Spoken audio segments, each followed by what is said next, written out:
Hey everyone, I want to make a quick market update for today. Maybe not necessarily cover too much of crypto today since there hasn't been moving much since the latest update.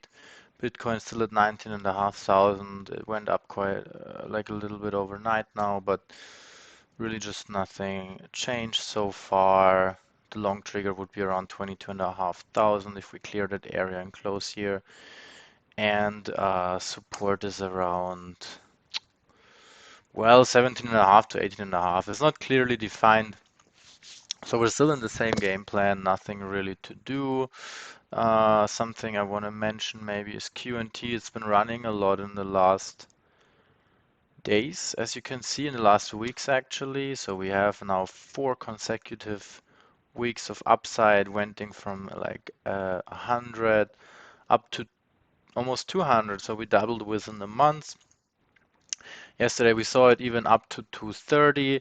Here you can actually see where that resistance has been hit. So you can see this from this high candle back in December 21 last year. This is why we use technical analysis. So this is really a level which was, well, to be clear, then afterwards there was kind of free horizon to the upside.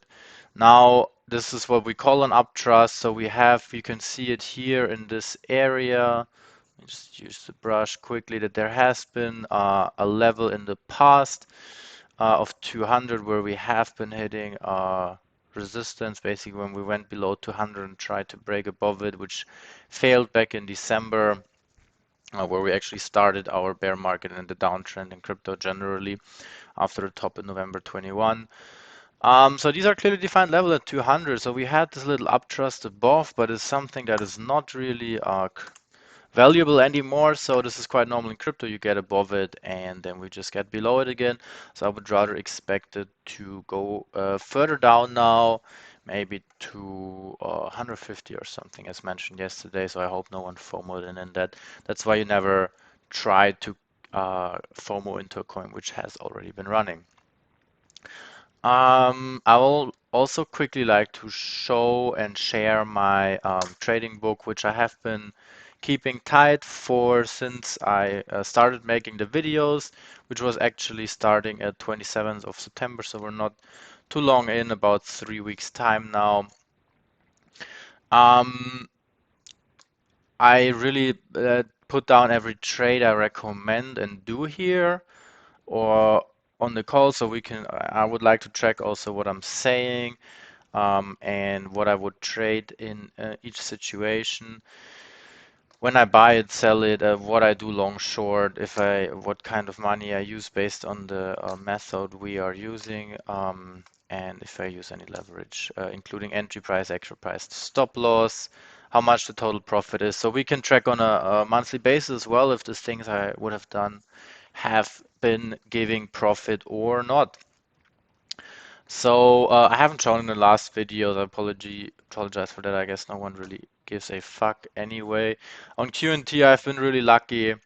I saw the resistance at 150 and I would have gone short. However, it was not available to short. So good for us, good for the books actually. Yeah, a few trades have been massive shit, including RSR, Sushi, and well, yesterday I failed on Matic a little bit. Um, but yeah, overall, starting with $1,000, we're at 1,175, so we're doing 17.5% over 3 weeks so far. So that's really great. Also want to say that the goal here is not to show off or anything. I just really want to make sure that we can keep track of the stuff which is happening at the moment. Is not so tradable anyway. It's very short-term swing trading thing to do at the moment, and it's fairly choppy. So I hope this resolves now over the next weeks and months to enter positions and just hold it. Now, let's have a look at the market quickly. So today I want to cover actually something else. Not only crypto, so on the focus list, let me see if there's something we can talk about. Just looking at the prices, not really, to be honest. Atom is back above 12. Matic might be worth a short, to be honest. On the daily, We have now been basically going above the 200 MA, which is quite a big level for Matic. We haven't been trading above the 200 daily MA since last year, January. We've been hitting it in the resistance here back in March 2020. We've hitting it approximately here. So we've been failing this area for quite a long time already. And since we lost it at 170, it's just been going down, or it's been in a downtrend ever since, as you can see on the curve as well, which is why I actually entered the short yesterday for Matic at exactly this level, because we're sitting there zooming in here again perfectly at resistance of this 200 MA. You can see here. Now this can be an upthrust, which I consider. I think it's an upthrust, to be honest. For now, we closed above the 200 MA, so maybe Matic flips that level. However, we have horizontal resistance around this area of 88 cents, or here I would say 88. Yep, around the 87-cent area, which we went up to today, actually back up to 88 cents, and now we're going back down. So I rather see this as an upthrust coming down again. Maybe worth a short, keeping the stop loss tight above this area around 88, 89 cents. If you want to still enter, might be an option. But yeah, this is like a mid-range trade, because we have clear support at 70 cents, resistance at $1. So we're right now literally in the middle of these two. So this is a short-term resistance we're hitting right now. Yeah, up to you. It's not a clean trade really. But with the type stop loss up depends on your risk aversity if you want to do it. And that's all for today. I want to have a look at on the crypto market. Otherwise, I would really like to have a look at something which I saw yesterday. Highly interesting. I'm switching to the weekly time frame of the S&P 500.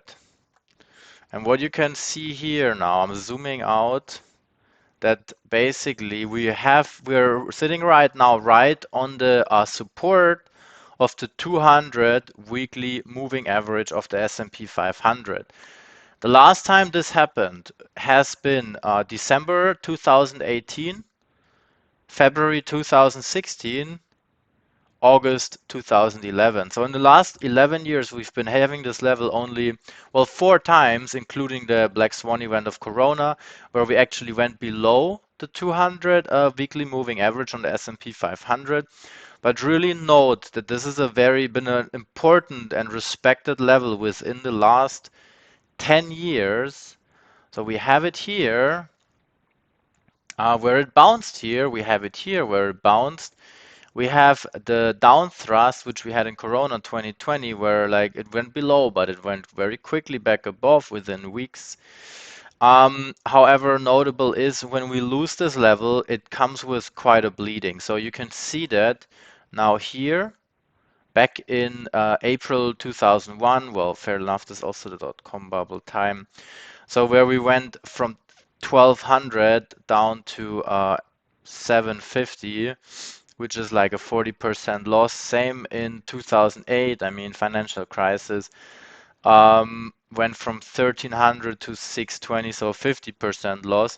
So really note that this is quite a historically important level. We've been barely trading below the 200 weekly moving average. And I'm just gonna remove the 51 right now. So it might be worth buying in here as a long-term investment. Historically, it's been a good level to invest. I mean, the all-time high for it was around 4,800 area. Now it's 3,600, so that's already a 25% downward since the all-time high back in, I guess that was, okay, beginning of the year, January, December 21. So very beginning of the year, 25% we lost already. For long-term investors, I think quite a nice spot to buy. I also want to have a look at silver. Silver is below $20. A lot of people consider silver, including the famous author from Rich Dad Poor Dad, don't want to say his name. I cannot really spell it correctly. I read the book. Not my favorite financial book, but it has been one of the main books in the US for financial education. Some people love it. So you can see silver has actually lost a lot of money within the last, or a lot of value within the last really decades. I mean, back in 80 it was worth $50. Uh, Now we had the same level in 10, 11 years ago, April 11, and ever since it just went down. So like if you have been investing in silver historically, you haven't probably performed too well unless you started really, yeah, 20, 30 years ago. But what tends to be the case is that in case of crisis, commodities like gold, silver tend to perform better than stocks and Bitcoin. So maybe this is like a nice level to buy a little bit of silver below $20. Um, Up to you. Right now, below the 200 moving average, I don't see this as a massively important level, to be honest. As silver, you can see here is kind of choppy around it.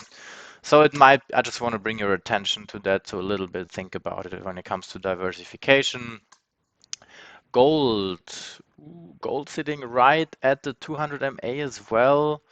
Let me zoom in here a little bit, make this a bit bigger on the weekly. So yeah, we're right now below the 200 weekly MA, which is at 1680. It's quite an important level, 1680. Generally, you can see that it has been broken down already. Now between 1680 and 1620, where our next support level sits, or even like 1610, I would say 1616. Um, I think gold is also quite a decent investment right now. It just is generally performs better in cases of market crisis. I think for the long-term holder, it's great to diversify a little bit in it. I obviously know the crypto investors don't like it so much, but really try to be clear in your vision and in your long-term vision, especially to like, I think it's a good investment right now. Also, $16.50 cost average, no FOMO in here. You might see lower levels, but I think gold will do well over the next years in general. And again, like in cases of market uncertainty, just really like is a good hedge. So silver, gold, and Bitcoin are kind of the things. Um, Last thing is the euro dollar. So that is like something I haven't covered at all. But as someone who has, well, everything in crypto is traded in dollars usually, at least on Binance. And you can also do it in euros, but I'll do it in dollars. And it's crazy actually because last year at the same time, I mean, this is October 22. If I go back to October 21, right here. The dollar was like for a euro, you got $1.15 or 16. Right now, for €1, you get less than $1. So the euro lost around 20% against the dollar, obviously driven by the energy crisis, by the war. But what I want to say, and what I would like to mention at this point is that maybe it's not a bad time to buy euros if you have any investment in dollars or something. I don't think, I mean, can it go lower? Yes, of course, but I don't think a lot. I mean, it went down to 0.95, a level which has been quickly bought. We see lows we haven't ever seen before. So this is like very new territory that has to be um, respected and considered. But I really don't think like this downside we're seeing here since the beginning of the year that the euro lost so much value. Um, I don't think it will continue forever. I'd rather see it coming back to at least, yeah. I mean, I don't know. I'm not a macroeconomics expert, but this seems off, really off. Driven by the current market, fair enough. Think about it. Think about it.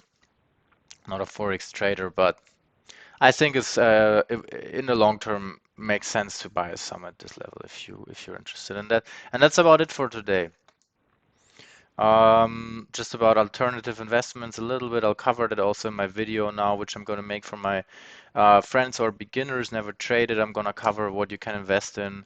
So commodities like silver, gold, forex, crypto stocks, how to find the stuff, how to do it. So yeah, don't do too much right now. I would really not trade too much. Wait, sit on the sidelines, maybe have some cash, like sit on cash mostly if you want to. You can already start dollar cost averaging in. I think right now, historically, we'll see a good level even if we flush down. If you don't have paper hands, you're good to go to at least issue some money. Cheers, guys.